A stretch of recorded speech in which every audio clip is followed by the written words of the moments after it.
नमस्कार मंडळी. आजच्या या अत्यंत चविष्ट आणि खास विश्लेषणामध्ये सर्वांचं स्वागत आहे.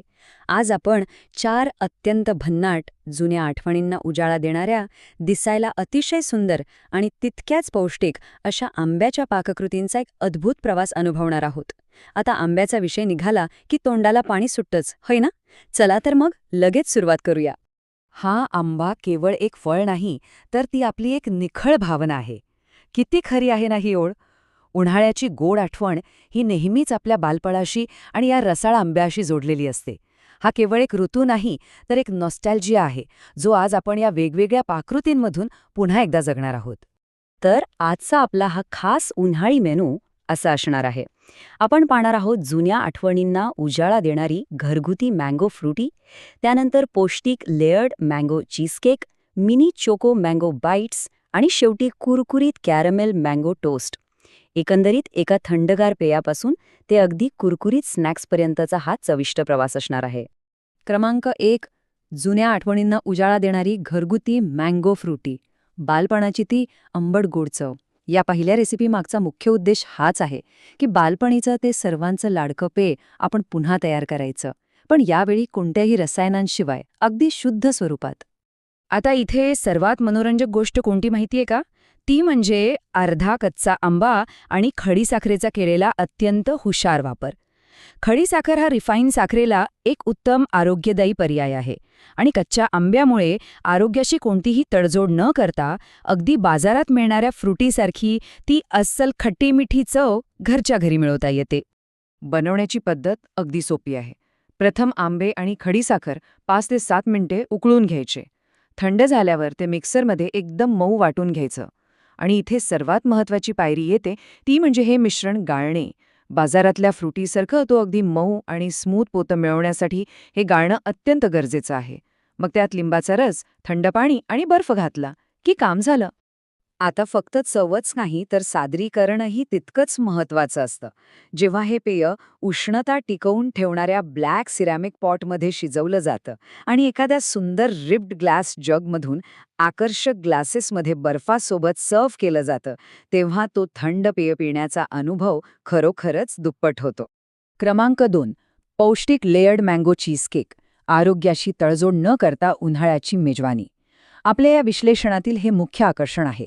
हा एक असा क्रीमी डेझर्ट आहे ज्यामध्ये महागड्या घटकांऐवजी अत्यंत हुशारीने आरोग्यदायी पर्यायांचा वापर केला गेलाय. कसं ते पाहूया.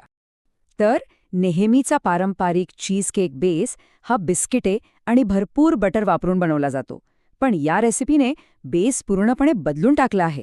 इथे ओट्स, बदाम, काजू आणि नैसर्गिक गोडव्यासाठी खजूर यांचं पौष्टिक मिश्रण वापरून हा बेस उत्तमरित्या तयार केला आहे. अगदी हवाबंद बरण्यांमधील सुकामेवा वापरून एक मस्त आणि हेल्दी पर्याय इथे दिलाय.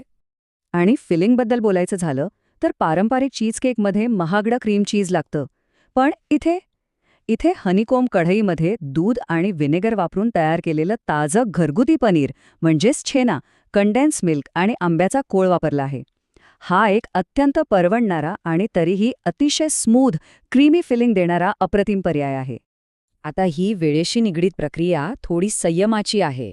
पहिल्यांदा 10 मिनिटे तो ओट्सचा बेस चौकोनी काचेच्या बाऊलमध्ये सेट करायचा. मग त्यावर मँगो पनीर फिलिंग ओतून 3 ते 4 तास फ्रीजमध्ये थंड करायचं. आणि शेवटी फ्रुटी आणि आगर-आगरचा जेली लेअर देऊन परत 15 ते 20 मिनिटे थंड करायचं. पण हा वेळ सत्कारणी लागतो बरं का, कारण जेव्हा हे तयार होतं तेव्हा या पारदर्शक, खोल, चौकोनी काचेच्या बाऊलमध्ये ते रंगीबेरंगी थर खरोखरच खूप सुंदर दिसतात. त्यावर ताज्या आंब्याचे तुकडे आणि हिरव्यागार पुदिन्याच्या पानांचा स्पर्श या चीजकेकला इतकं आकर्षक बनवतो की ते जेवढं चवीला उत्तम लागतं, तेवढंच ते दिसायलाही अतिशय ताजेतवाने वाटतं. क्रमांक 3. Mini choco mango bites. लहान आकाराचे, थंडगार आणि पौष्टिक पदार्थ. आता एका छोट्या पण एकदम चविष्ट पदार्थाकडे वळूया, जो कुरकुरीत चॉकलेट आणि आतल्या मऊ फळांच्या चवीचा एक अत्यंत उत्तम समतोल साधतो. याच्या आतल्या क्रीमी फिलिंगमध्ये एक भन्नाट रहस्य दडलंय. चॉकलेटच्या आवरणामध्ये कोणत्याही बाहेरील क्रीमऐवजी गरम दुधात भिजवलेले मखाने आणि काजू वापरले आहेत, जे ताज्या आंब्याच्या कोळासोबत वाटले आहेत.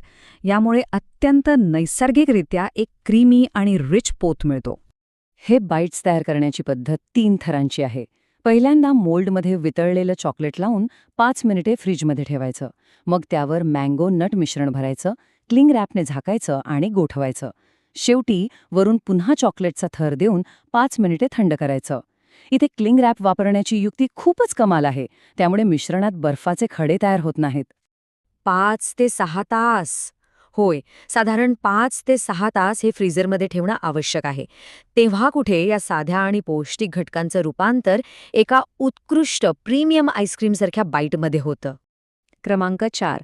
कुरकुरीत कॅरमेल मँगो टोस्ट. एक झटपट आणि कुरकुरीत कॅरमेल मेजवानी. आता आपण मेनूमधील शेवटच्या आणि सर्वात झटपट तयार होणाऱ्या पाककृतीकडे आलो आहोत.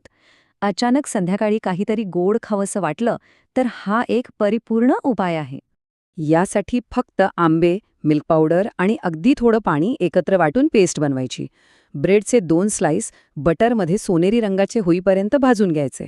मग पॅनमध्ये साखर कॅरमेलाइज करून ब्रेडला छान कोटिंग करायचं आणि त्यावर ती घट्ट मँगो पेस्ट आणि सुकामेवा पसरायचा. नॉनस्टिक पॅन वापरल्यामुळे कॅरमल पॅनला न चिकटता ब्रेडवर अगदी सहज आणि सुंदररित्या पसरतं. या डिशचं सादरीकरण बघा. जेव्हा हा सोनेरी कॅरमेल टोस्ट उत्कृष्ट मार्बल स्टोन प्लॅटरवर आणि सुंदर डिझाईन असलेल्या मंडला स्नॅक प्लेटवर सर्व्ह केला जातो, तेव्हा एका साध्या टोस्टलाही अतिशय आकर्षक कॅफे स्टाईल डिशचं स्वरूप प्राप्त होतं. कुरकुरीत ब्रेड आणि मऊ मँगो टॉपिंगचा यांचा तो संगम अगदी अप्रतिम. क्रमांक 5. एक निखळ उन्हाळी भावना. या अल्पकाळ टिकणाऱ्या आंब्याचा हंगामाचा आनंद लुटताना. या विश्लेषणाच्या अगदी शेवटी येताना एक गोष्ट नक्कीच जाणवते की या सर्व पाककृतींची खरी जादू ही आहे की त्या केवळ पोटालाच नाही तर आपल्या मनालाही तृप्त करतात. कारण ह्याच्या प्रत्येक घासात ती आपली अस्सल देसी उन्हाळ्याची भावना दडलेली आहे. उत्कृष्ट आणि आकर्षक सादरीकरण असले तरी त्यात घरगुती स्वयंपाकाच्या जुन्या आठवणींची सांगड घातली गेली आहे. हे सोपे, आरोग्यदायी बदल आपल्याला या हंगामाचा उत्तम प्रकारे आनंद घेण्याची संधी देतात.